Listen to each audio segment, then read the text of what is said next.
Lawrence Okolie retains his WBO World Cruiserweight title with a 12-round UD over Michal Cieslak. This fight really was a tale of two halves because in the first half of the fight, I thought Lawrence Okolie looked pretty impressive. He managed to drop Cieslak in the 5th round. He hurt him in the 1st round, dropped him in the 5th, and he looked to be on his way perhaps to a stoppage victory. But Cieslak proved to be very tough, very determined. He wasn't discouraged by the fact that he'd been hurt and dropped. There was an army of Polish fans in the arena cheering and willing him on. And Lawrence Okolie kind of went back to what we've seen in the Matyaskin fight, in the Isaac Chamberlain fight, etc., which was excessive holding. Now, he is a very tall guy, Lawrence Okolie. He's very gangly. And he seems to get anxious when people get inside his reach. Because when you're inside his reach, of course, a guy like Cieslak has the much shorter arms.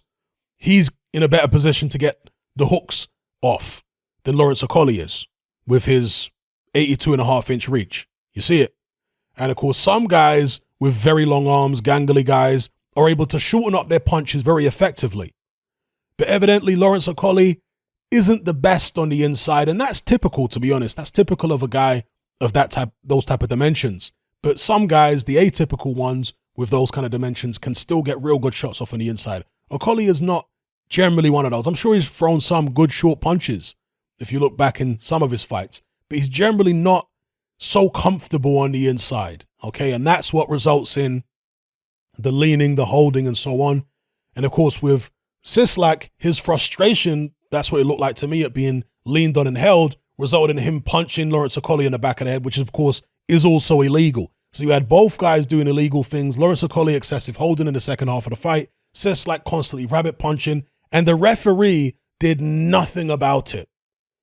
So really, you have to look at the ref in this fight, because fighters are going to do whatever they can get away with a lot of the time. That's often how they're taught by their trainers. You know, do what you can get away with. Wait till the referee tells you to stop it. Otherwise, whatever advantage you can get, do it. The referee in this fight did nothing. He should have given stern warnings to both, point deductions, and then hopefully that would have sorted it out and we would have got a more entertaining second half. But he didn't do that. And we very often complain about referees who are too zealous, overzealous. But this is an occasion where we have a referee who was too hands-off. He needed to be more involved in penalizing the fighters for the sake of the fans. With all that being said, the fight was what it was.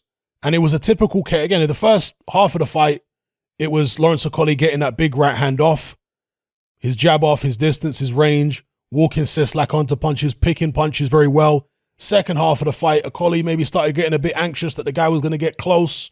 Okolie maybe wasn't able to keep Cieslak off as well as he did in the first half. So he reverts back to type, starts holding. And Lawrence Okolie is so physically strong. See, this is one thing you have to understand when you're looking at an Okolie fight.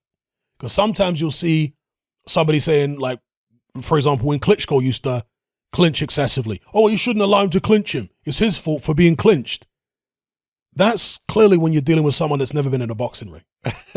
Especially someone who's never actually fought a heavyweight, someone who's bigger than them. If you're, for today's standards, I'm not a big heavyweight, right? But I've been in the ring with people who are 6'5", 6'6", 250, 260. And when a guy like that is grabbing you and leaning on you, guess what? There's nothing you can do. Mike Tyson is one of the greatest pressure fighters, particularly heavyweight pressure fighters in history. He was very strong. Look at what happened in the Bone Crusher Smith fight. Tyson was like 219, 218. Smith was like 235 or whatever he was. And when he decided to wrap Mike Tyson up, Tyson couldn't do anything about it. Okay, so when people talk about, oh, he shouldn't let himself get clinched, that's easier said than done. Especially when the guy's much taller than you and you're trying to get on the inside. So Cieslak really was unable to do anything because he just didn't have the physical strength to be able to get Lawrence Okolie off of him. There were times when he was charging into Lawrence Okolie and he looked like he was trying to push Okolie back, but Okolie didn't move. He was like a granite statue. Cieslak must have felt like he was charging into a brick wall. So Lawrence Okolie's physical strength is one of his best attributes. He is tremendously strong at the weight. And most of these cruiserweights are just not going to be able to cope with it. It's going to be very interesting to see if Maris Breedis can cope with it, because he's probably not going to be as strong as Lawrence Okolie. He certainly doesn't look anywhere near as big, and he's getting up there in age now. And of course, Maris Breedis was present ringside at the fight. He participated in some of the punditry with Sky. He was dressed up as Mario. I'm not sure what that was all about. I guess it was something to do with Jake Paul, because Jake and Logan Paul dressed up as the Mario brothers back in the days on their channel or whatever. And then after the fight, he came to the ring to give Lawrence Okolie McDonald's, right? A bag of McDonald's food. And for people who didn't get the joke, what it was all about is the fact that Lawrence Okolie used to work in McDonald's. That's the famous story of Lawrence Okolie, right? Most fighters, or many fighters, will have a backstory where they escaped a life of crime or etc., etc. But for Lawrence Okolie, he escaped a life of flipping burgers and serving Big Macs and stuff like that, which to me is actually a nice change from the norm. Anyway, Maris Breedis is apparently set to fight somebody, I guess is a mandatory challenger in Australia. And because of that, Lawrence Okolie and Eddie Hearn are looking at maybe fighting someone else before having this unification against Breedis. They could even go in the direction of Ilunga Makabu, because now we know that Canelo's next two fights are mapped out in Dimitri Bivol and Golovkin. Therefore, Makabu could be available for a unification. And surely Lawrence Okolie is going to be beating Ilunga Makabu.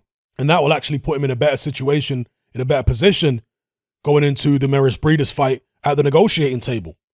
I'm sure Breedis will want a king's ransom, but if Lawrence Okolie's got two belts rather than one, surely he can say, hey, I want a bigger percentage now.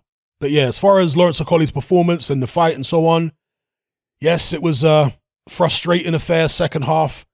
Lawrence Okolie is just going to be one of those kind of fighters, where he can wrap you up like an octopus. And it's only at heavyweight, when he's up against the big guys, that we'll get to see people who can actually outstrength him in those situations, where when he tries to hold, they'll be able to shrug him off because they're bigger and stronger than he is. But at cruiserweight, I think they're all going to get the same treatment, to be honest with you. If Lawrence Okolie doesn't actually knock him out with a nice long-range boxing, and they do manage to get inside and make him feel anxious, they're going to get wrapped up like an octopus, and it's going to take a very strong referee to stop all that happening with early point deductions. I mean, even Shane McGuigan, Lawrence Okolie's trainer, kept saying to him in the corners, stop holding, stop getting so close, stop being in clinches, establish distance. But I just think he feels anxious. That's the impression I get. When people get too close, he feels anxious.